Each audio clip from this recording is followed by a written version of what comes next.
Bem-vindos a mais um vídeo do canal MOPC Linguística. Nesse vídeo, a língua latina, uma das línguas mais importantes da história da humanidade, difundida por toda a Europa e parte da África e Oriente Médio na Antiguidade pelo Império Romano, mas que teve suas origens bastante humildes na parte central da Península Itálica, nessa região conhecida como Latium, ou Lácio, onde a língua latina cresceu no primeiro milênio antes de Cristo. A língua latina não foi a primeira língua civilizada importante da Península Itálica. Por séculos, a Península Itálica esteve sob o domínio dos etruscos, ao norte do Lácio, e também no sul de outros povos, como principalmente os gregos, vindos ali da vizinha Grécia, que já tinham se espalhado por toda a região do Mediterrâneo. Também havia os fenícios, que tinham se estabelecido na região de Cartago, ali onde é a Tunísia hoje, mais para baixo, mas aí já é fora da Península Itálica. Então, a primeira civilização a escrever um idioma na Península Itálica foram, além dos gregos, claro, foram os etruscos. Foram os etruscos que desenvolveram, na verdade, o que a gente chama de alfabeto latino, essa derivação do alfabeto grego, desenvolvida pelos etruscos na Península Itálica por volta do século V a.C., foi baseada em algumas variações ocidentais do alfabeto grego, e foi esse alfabeto que os latinos romanos adotaram para sua língua a partir do conhecimento que eles tinham, do contato que eles tinham com os etruscos na antiguidade. Os etruscos eram um grande povo, e não esqueça de assistir aqui no canal o vídeo de língua etrusca. Sim, eu tenho um vídeo sobre a história e a gramática da língua etrusca, ou pouco que se conhece, infelizmente, dessa língua que já foi a grande língua literária da primeira grande civilização do que hoje é a Europa Ocidental, não só a Península Itálica, né? Toda essa região mais ocidental da Europa. A língua latina, como a gente vê nesse mapa, convivia com outras línguas, não só o etrusco, mas também a gente vê na parte central da Itália o osco, o umbro e o falisco. E havia algumas outras línguas também menores, que a gente conhece por menção por parte dos romanos. Foram todas substituídas no tempo, inclusive o etrusco, pelo próprio latim, à medida que Roma se tornou a grande potência da Península Itálica de todo o Mediterrâneo.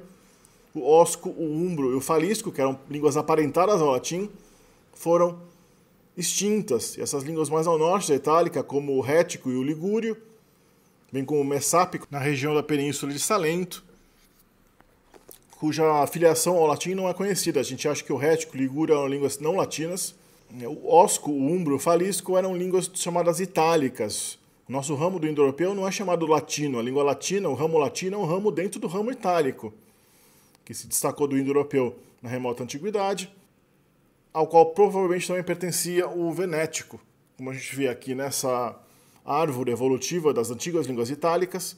A gente vê aqui, de acordo com a linguística moderna, o ramo proto-itálico se desenvolveu a partir do indo-europeu por volta de 4.000 anos atrás, na Península Itálica, e se separou em ramo latino-sabélico, que deu origem às línguas latino-faliscas, o latim e o falisco, também havia alguns outros falares por ali, para aquela região da Itália Central. E o chamado ramo sabélico, os povos sabélicos, era como os latinos chamavam os oscos, os umbros e os picenos, que falavam línguas picenas, e uma série de outros dialetos, cuja existência só é conhecida por menções superficiais por parte dos romanos. E também havia o ramo venético, mais distante. Essa língua venética era mencionada pelos romanos como pertencente à região do Vêneto, atualmente ainda é conhecida como Vêneto, né? Antes da cidade de Veneza, essa famosa cidade sob as águas existir, claro, muito antes disso. Essa região do Vêneto tinha uma língua venética que foi também totalmente extinta pelo latim, chamado Vêneto, que aliás tem um vídeo aqui no canal, assistam o vídeo de Vêneto aqui, que fala não só do Vêneto da Itália, mas o Vêneto do Brasil também. Esse Vêneto é derivado do latim, não é derivado do antigo venético, que foi uma língua extinta, uma língua que foi extinta pelo latim. E não se esqueçam também de entrar em contato pelo e-mail aí, Hotmail, comigo, caso vocês estejam interessados na mentoria em idiomas que eu estou oferecendo pelo Telegram. Uma mentoria online, sem hora marcada, é um fluxo contínuo de ensino que eu passo pelo Telegram. Vocês podem ganhar uma semana grátis entrando em contato comigo. Eu mando o meu contato do Telegram, vocês me adicionam ao seu Telegram, e no Telegram a gente pode ter detalhes de como aquilo funciona. Vocês vão ter um conteúdo desenvolvido exclusivamente por mim para treinar seus idiomas inclusive combinando vários idiomas num sistema de mentoria só. Você paga uma língua só, mas você pode ter o inglês combinado com qualquer língua. Inglês com alemão, inglês com russo, inglês com sueco. O que eram essas línguas itálicas antigas? O falisco, o osco e o umbro. O falisco era a língua mais próxima do latim, mas uma língua pouquíssimo atestada. Os faliscos logo foram absorvidos por Roma, foi talvez o primeiro povo a ter sido latinizado na história do mundo. E a língua deles não é muito atestada, a gente tem poucas inscrições sobre a língua falisca. Já o osco e o umbro são um pouco melhor atestadas, eram línguas bem diferentes do latim. Tanto que alguns linguistas até especulam que o osco e o umbro, na verdade, eram ramos independentes, pertenciam a algum ramo independente da família indo-europeia, já não era o mesmo ramo do latim. É bem difícil entender alguma coisa em osco e em umbro, mesmo para quem fala latim muito bem. Eram línguas que provavelmente estavam já divergindo do latim há mais de 1000 anos, quando essas línguas foram registradas pela escrita, e logo se tornaram extintas, claro, pela expansão da língua latina lá no Império Romano, na região, na época da expansão romana pela península.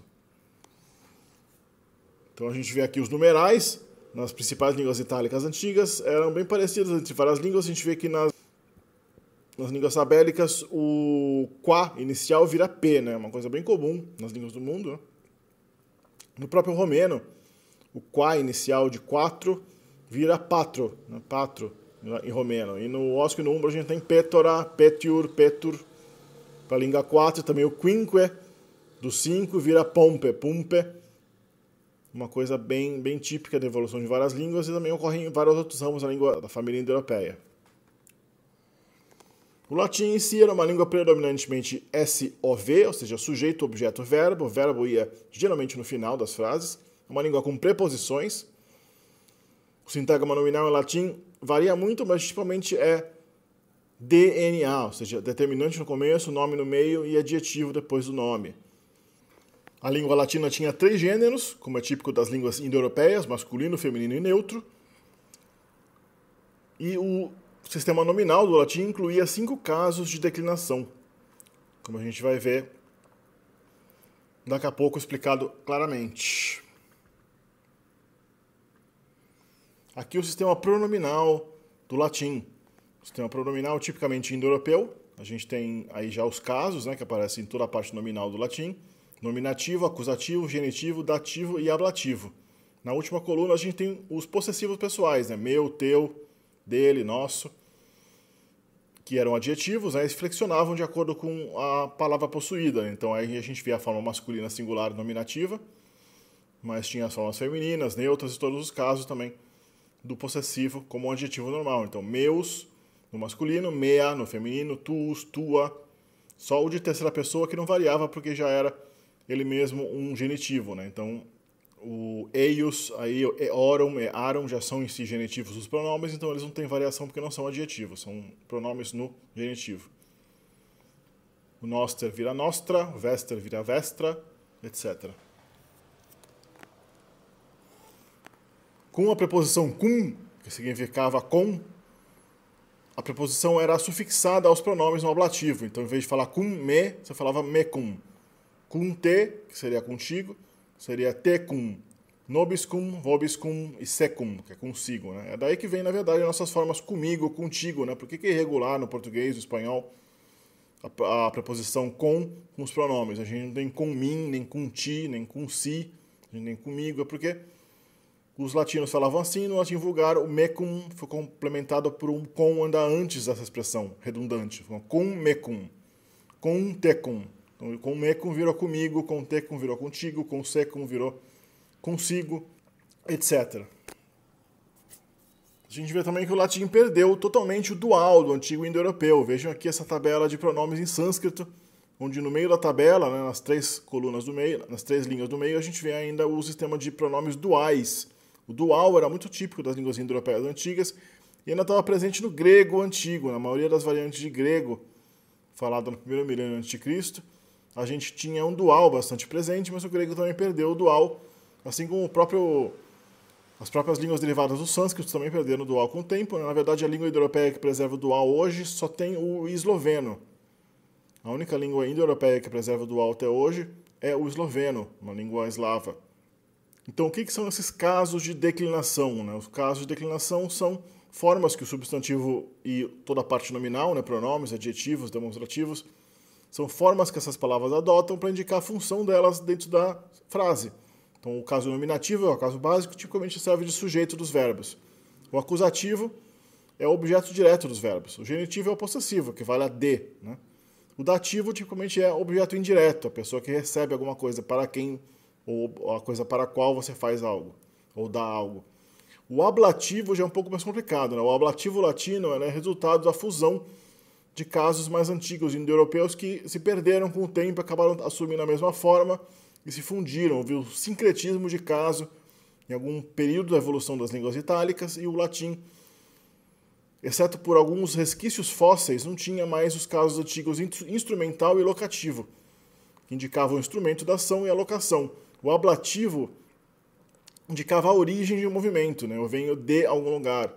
Então existia ainda alguns ablativos em uso no latim, como Roma, Roma venio, eu venho de Roma. Mas geralmente você usava a preposição ab para indicar a origem, né? Ab Italia venio, eu venho da Itália. Mas ainda com a palavra Roma, o ablativo original se preservou. Mas o caso instrumental e o locativo se fundiram todos num grande caso que a gente podia chamar mais adequadamente de adverbial. Mas a gramática latina é bastante consistente em chamar esse caso de ablativo, infelizmente, porque é um pouco enganador.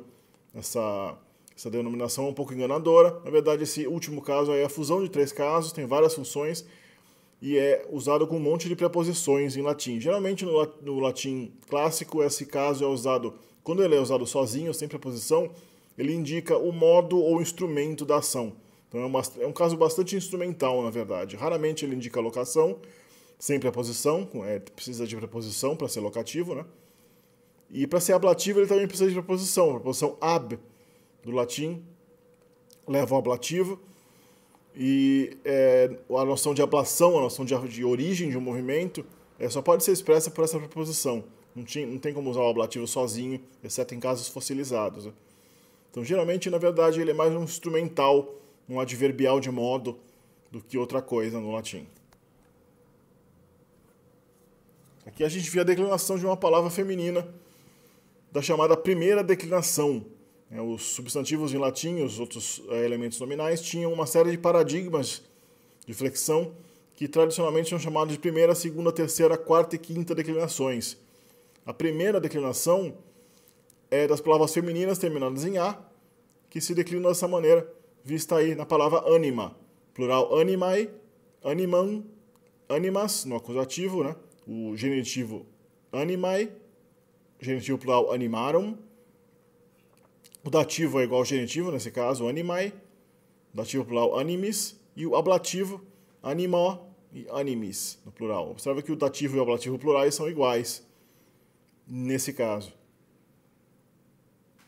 A chamada segunda declinação nada mais é do que a versão masculina e neutra da primeira declinação. A gente pode chamar essas duas declinações, a primeira e a segunda, meramente de declinações vocálicas, porque terminam em vogal e são flexionadas de maneira bastante regular, de acordo com a vogal final. Então aí campus é uma palavra tipicamente masculina, faz plural em campi, o acusativo em campum, o acusativo plural campos, genitivo campi, igual ao plural, o genitivo plural camporum, dos campos, o dativo campo e o ablativo também campo. Aí a gente vê aqui no ablativo e no dativo, aí não existe uma distinção, são idênticos nessa segunda declinação.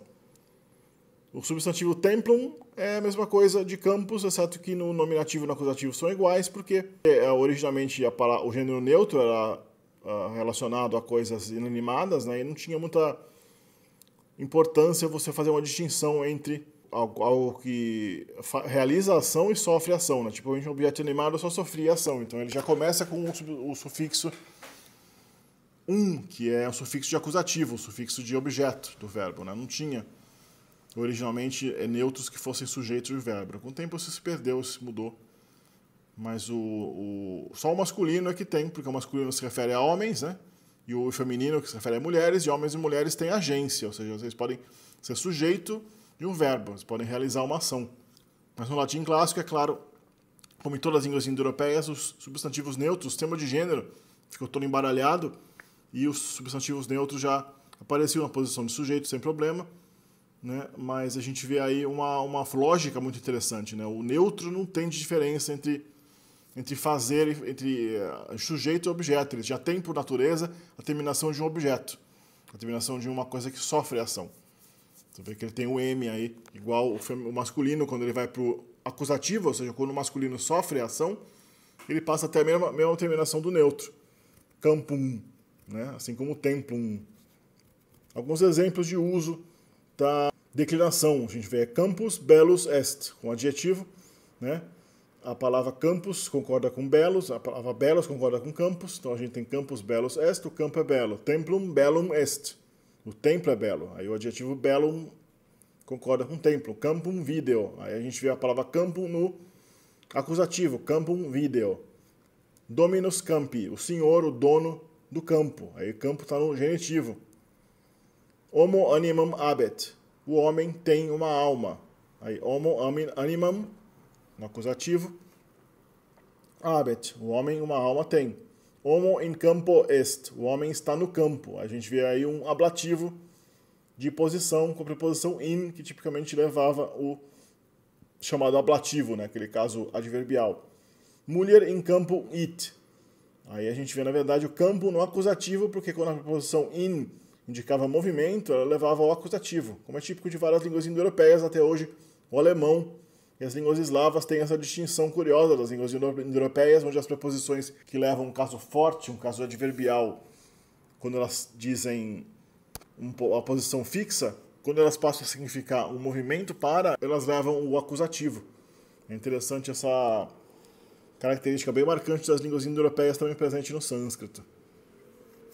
Aqui a gente vê um exemplo da chamada terceira declinação, que tem o genitivo em is e é também conhecida como uma declinação consonantal. É uma declinação de uma origem um tanto mais arcaica dentro do indo-europeu, porque ela não tem distinção de gênero masculino e feminino, apenas neutro versus animado, ou seja, a forma masculina e a forma feminina nessa declinação tende a ser igual para feminino e masculino, só distinguindo o neutro do resto, ou seja, uma antiga distinção indo-europeia entre animado e inanimado, cuja lógica ainda é preservada nessa forma de declinação. É por isso que as palavras terminadas em "e" no português são vistas como uma forma de gênero neutro. Neutro no sentido não do neutro do latim, né, mas no sentido de o gênero que serve para tanto masculino quanto feminino. É verdade que essa terminação ela é realmente derivada da antiga declinação consonantal do latim, cujas palavras, tipicamente no português, terminam em "e". Nave, por exemplo, né? Mente,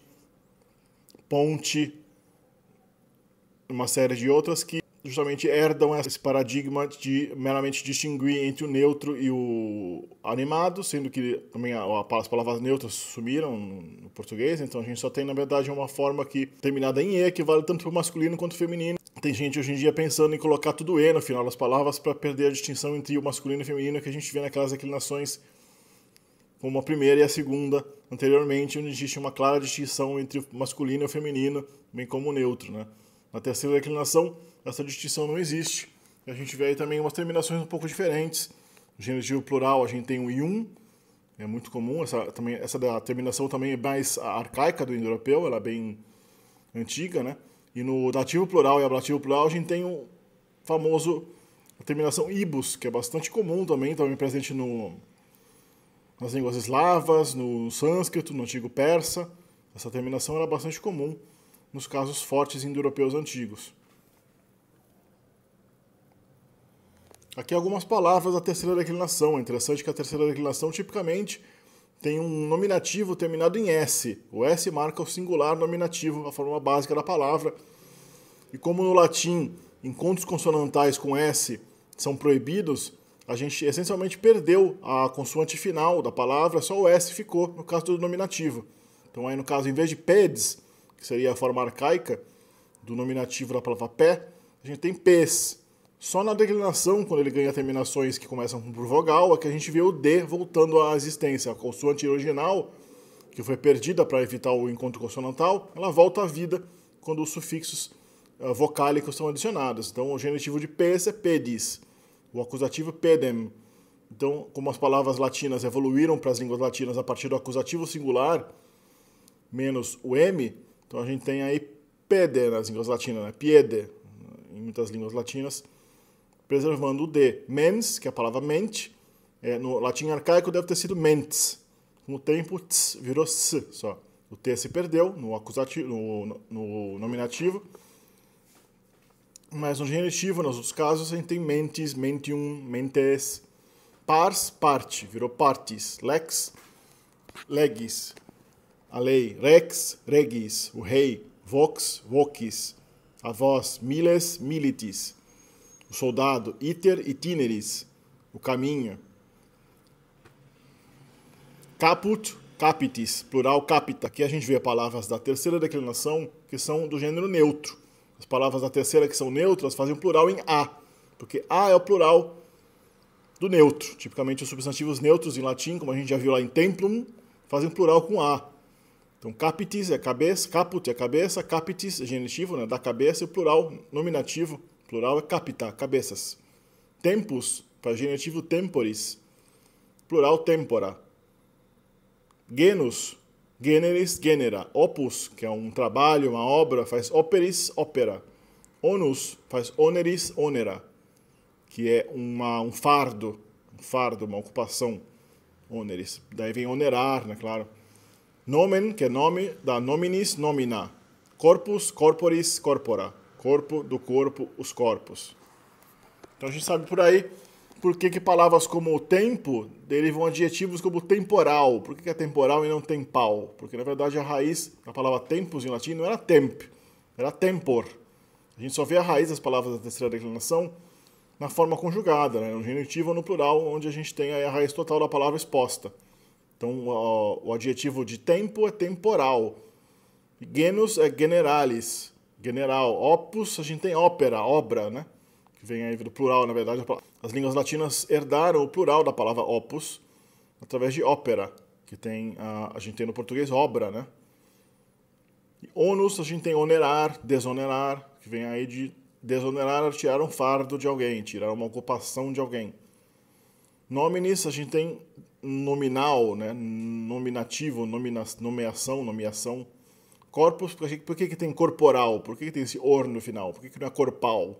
Porque a palavra em latim era corpus, corporis, corpora. Então a raiz da palavra é corpor. Vai colocando o sufixo al de adjetivo, né? Corporalis. Havia também a quarta declinação, a declinação em U, onde a gente tem aí quase sempre a preservação desse U final, a raiz da palavra mantinha o U no final. Essa declinação é bastante antiga, também do indo-europeu, e as línguas bálticas preservam uma declinação extremamente parecida com essa declinação ainda nas línguas bálticas modernas, como no letão e no lituano, que tem aí uma flexão quase igual dessas palavras dessa declinação. A gente vê aí, no geral, um paradigma bem parecido com a terceira declinação. A única diferença é que tem um U no final em vez de I ou E, né? Então é bem parecido no geral, inclusive o dativo e o ablativo plurais em ibus, né? Manibus. Aí a palavra manus, que é uma palavra feminina, dá a declinação em U, a palavra mão. A gente viu até agora a declinação dos substantivos, aí usa adjetivos. Como é que eles flexionam concordando com o substantivo? Bom, os adjetivos só têm o tipo de declinação 1, 2 e 3, ou seja, a declinação primeira e segunda, que a gente viu aí em anima, campus e templum, os adjetivos formam as formas masculina, feminina e neutra que vão concordar com o substantivo. Então, um campo romano seria campus romanus. Uma alma romana seria uma anima romana. E um templo romano seria um templum romanum. No final. A gente sabe que o M final no latim era pronunciado mais como uma nasal, no latim bem clássico, né? Não assim como uma bilabial. Né?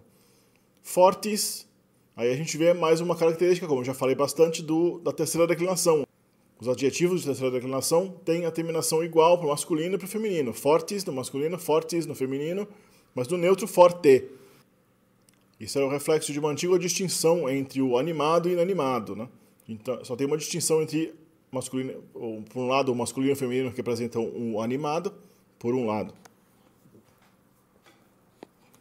A A gente só tem a distinção entre o neutro, que representa o antigo inanimado, e aí o masculino e o feminino seriam o animado antigo, antes das línguas indo-europeias desenvolverem a distinção entre masculino e feminino.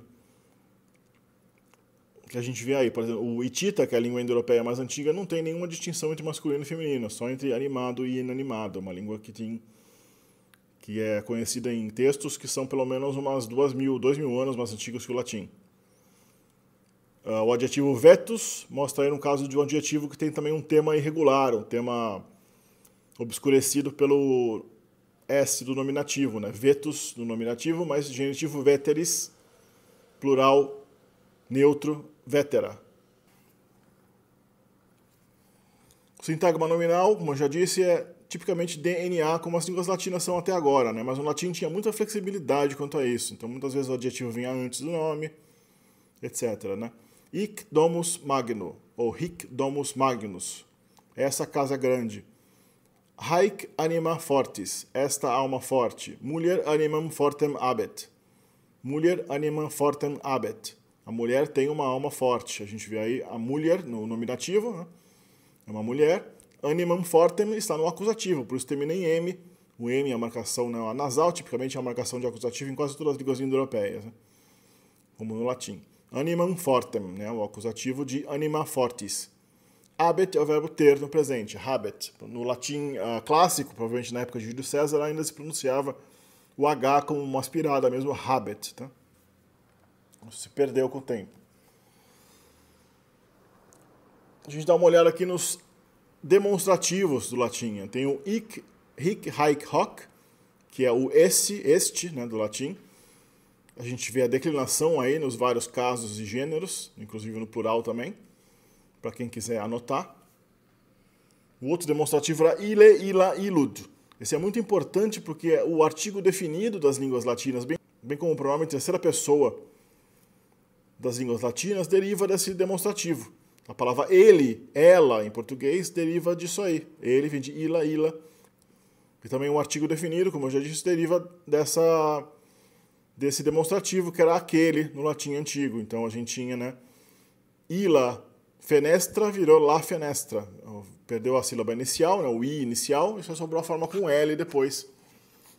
Aí, tipicamente derivado do acusativo, né? Então a gente tinha ilum campum, virou lucampo, né? Ilucampo, il campo, o campo. No português a gente perdeu também o L também, né? Então ficou só a vogal, né? O, a, os, as. A gente vê aí o, né, paradigma do latim, bem já parecido com o nosso. E um outro demonstrativo, menos enfático, esse is e a id, que eu já coloquei na tabela de pronomes. Na verdade, o latim não tinha exatamente o pronome de terceira pessoa, tá? Esse demonstrativo de terceira pessoa fazia, às vezes, os pronomes, a gente usa nas gramáticas, às vezes, mas na terceira pessoa, tipicamente, você não usava nada para representar a terceira pessoa, né? Você não usasse o nome, você deixava em branco ali, vazio, e não tinha realmente, literalmente, um pronome de terceira pessoa, né? Naquela tabela de pronomes eu coloquei esse pronome não enfático como a coisa mais próxima que o latim tinha de um pronome de terceira pessoa, mas é bastante relativo. Esse primeiro demonstrativo aí, o hoc, hic, haec, né, que a gente viu, o este, sobrevive nas línguas latinas em algumas formas fossilizadas, por exemplo, né, hac hora, que é o ablativo de haec hora, é nesta hora, de onde vem agora. Toda vez que você fala agora em português, esse ag aí do agora é o antigo haec, o antigo demonstrativo que subiu, que desapareceu completamente nas línguas latinas, né? Não tem nenhuma língua latina que tenha no demonstrativo derivado dessa palavra, né? Ele tem algumas formas fossilizadas que sobreviveram em isolamento em algumas línguas, como no catalão a palavra hoc, a palavra o, né? H-O, ainda é o pronome, uma espécie de pronome neutro, objeto, de terceira pessoa, né? Vem do hoc, do latim hoc, que é o neutro desse demonstrativo aí. Anc horam, ou seja, até a esta hora, né? Até a esta hora, o acusativo de esta hora, é também a origem de ancora, que significa ainda em italiano, também tem ancora do catalão, né? Ankara no catalão, encore do francês. A palavra ainda nessas línguas deriva desse substantivo aí, desse demonstrativo com substantivo no acusativo, por isso tem esse N no final. Ancora. Aí é mais um caso interessante, porque esse demonstrativo tem uma declinação que ocorre dentro dele, né? Como se o C final fosse um sufixo colocado mais tardiamente. Nele a gente vê aí que tem o hic, né? Tudo termina sempre com C, exceto em algumas formas do plural, ele termina com C. Esse C deve ter sido adicionado depois, deve ter sido uma coisa posterior, porque a gente vê que a flexão dele é dentro dele, inclusive o N do acusativo, né? O M do acusativo, a nasal acusativa do latim é colocada antes do C, né? Então, ic vira unc, aic vira hanc. Bem interessante, embora algumas formas do plural não tenham essa peculiaridade. Pulando para os verbos, a gente tem aqui o verbo esse, o verbo equivalente a ser, estar, do latim, a origem do nosso verbo ser.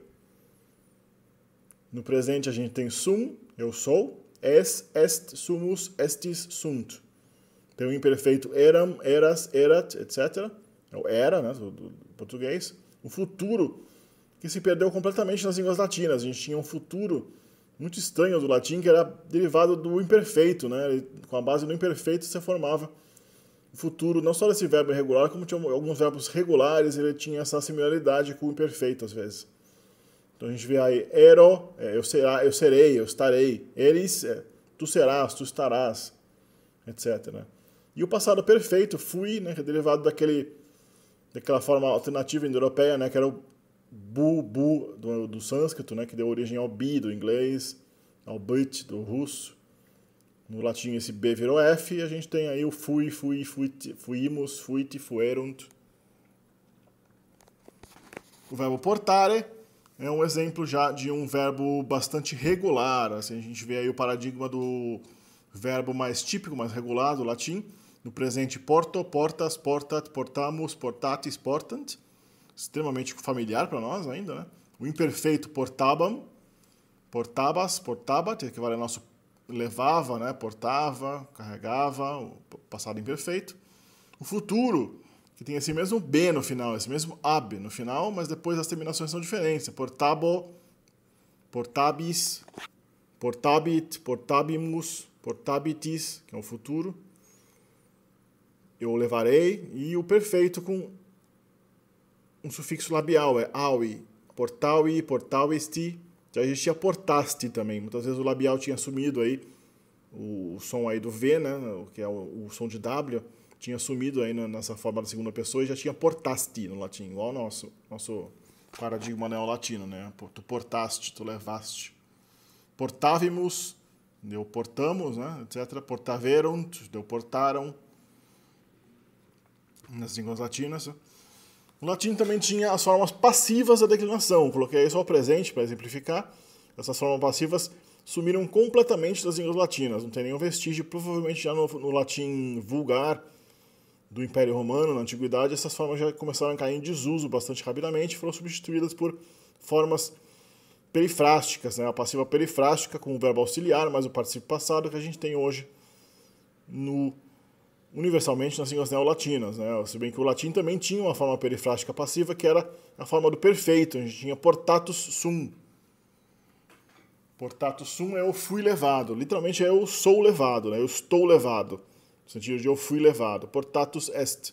Ele foi levado. Essa forma, na verdade, já caiu em desuso, né? A forma que a gente tem atualmente de passado de forma perfeita, passiva das línguas neolatinas é uma reanálise posterior, que não deriva diretamente dessa passiva perfeita do latim, que já era em si uma evolução da linha do latim rumo a uma forma mais perifrástica de construção de algumas formas verbais, mas que acabou não dando muito certo e sumiu, foi substituída pela nossa forma neolatina, agora diferente, né?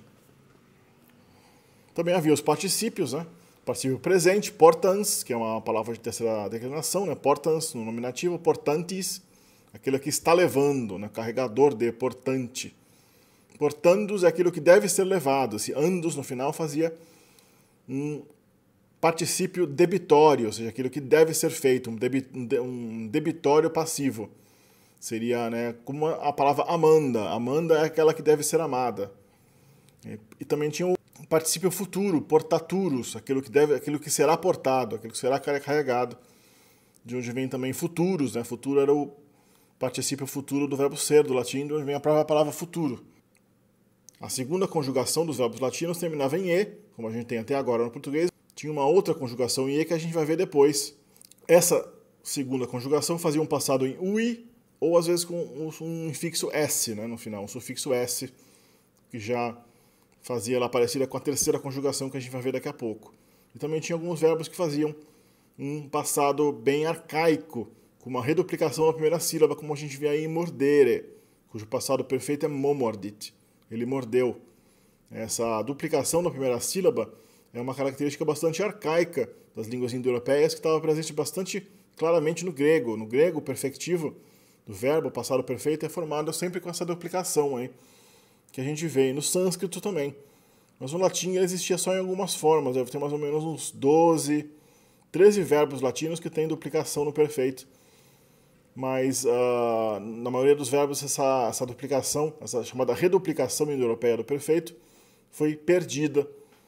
E nas línguas latinas, claro, desapareceu totalmente. Né? Com o tempo acabou desaparecendo totalmente, esses verbos foram reanalisados de outra forma. A gente vê o verbo tenere, que é o verbo segurar, habere, que é ter, placere, ou placere, na pronúncia clássica, que é agradar, monere, que é avisar, manere, que é ficar, permanecer, videre, que é ver, e mordere, que é morder. A terceira conjugação é chamada também de consonantal, né? Ela meio que faz um paralelismo com a terceira declinação dos substantivos, porque é consonantal também. Então, no infinitivo, a gente tem um E átono, meio que para evitar a fusão, aí, o encontro consonantal, o encontro da raiz com o re, do acusativo, do infinitivo. Então, a gente tem um E átono fazendo o infinitivo desses verbos. Facere é o verbo fazer, no presente, no perfeito, aliás. No perfeito, fecit. No participio passado, factum. Caedere, cecidit, caesum. Cadere, cecidit, casum. O verbo cair, né? Caedere é matar. Cadere, cair, cecidit, casum. Dicere, dixit, dictum. Claudere, clausit, clausum. Gerere, gesit, gestum. Dividere, divisit, divisum. Tangere, tetigi, tactum. Então a gente vê que o participio passado é feito geralmente com tu ou su, né? Um elemento formativo aí dental. Su, tu. E o passado simples pode ser feito com aquele S que a gente já viu em alguns verbos da segunda, né?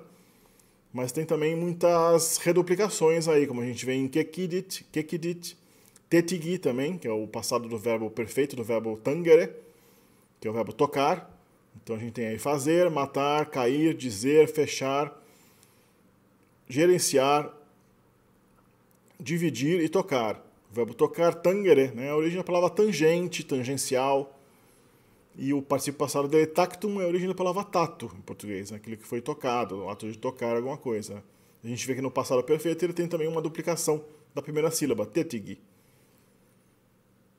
A gente vê também que só no infinitivo e no presente a gente tem esse infixo nasal aí, tangere. Provavelmente essa palavra do latim muito arcaico era tagere mesmo, e com o tempo virou tangere. Muitas palavras latinas ganhavam esse infixo nasal aí para distinguir as formas imperfeitas das formas perfeitas, inclusive o acusativo, inclusive o genitivo.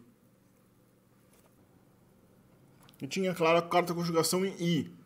Verbos como ire, audire, é interessante que ele preserva um I no presente. Então, audio é eu ouço, audit é ele ouve, sentio é eu sinto, sentit é ele sente. Observa aí que o verbo ir não tinha essa supressão com o verbo vadere ainda no latim antigo. Então a gente tem ainda as formas derivadas diretamente do verbo ire, que parece um verbo que não tem raiz, né? Ele tem só a terminação ire. Então eu vou é eo, is, it, imus, itis, eunt no presente. As línguas latinas não conseguiram aguentar, é um verbo tão pequeno, perdido no meio da frase, e acabaram fazendo uma supressão do verbo ir com o verbo vadere do latim, que era perambular. E daí a gente tem a forma, né, eu vou, tu vais, ele vai, uma evolução posterior. Os interrogativos no latim eram quid, quis, que era declinável, né? Ubi, onde, unde, de onde, quo, para onde, quando, cur, por quê, e comodo, como. Tinha outros também, tem vários outros, na verdade eu coloquei apenas a lista dos mais importantes. Aí, observando aqui a declinação do pronome interrogativo, que faz às vezes tanto quem quanto o que, né? Vê que a versão neutra dele, que é quid, é o equivalente ao o que, indica uma coisa inanimada, né? O que, um objeto, né? O quem é o quis, que como qualquer palavra da terceira declinação, né, não tem distinção entre masculino e feminino, exceto opcionalmente, a gente vê uma opção no feminino de quis ou que. Geralmente a gente não pergunta, né, porque a gente não sabe o gênero daquilo que a gente está perguntando, né? Então a gente só usa quiz mesmo, que é a forma comum de dois.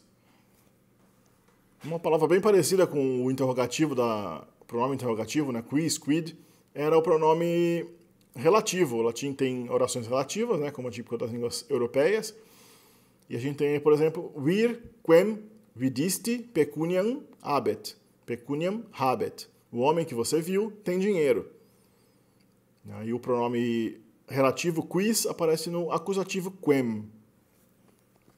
Existe um pequeno contraste, contudo, entre o pronome relativo e o pronome interrogativo. Eles não são idênticos. No nominativo, eles são diferentes. O relativo masculino é qui, o feminino é quai, e o neutro é quod. Já o interrogativo é quis e quis para masculino e feminino, não tem gênero, né? E no neutro é quid.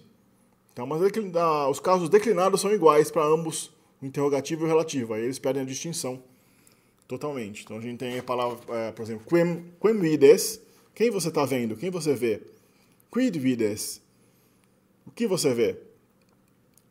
Cui pecuniam dedisti, para quem você deu dinheiro. Cui é o dativo, né, do pronome interrogativo, né? Do pronome interrogativo. Quis tibi pecuniam dedit. Quem para ti dinheiro deu? Quem te deu dinheiro? Quem te deu dinheiro? Né? E fiquem aí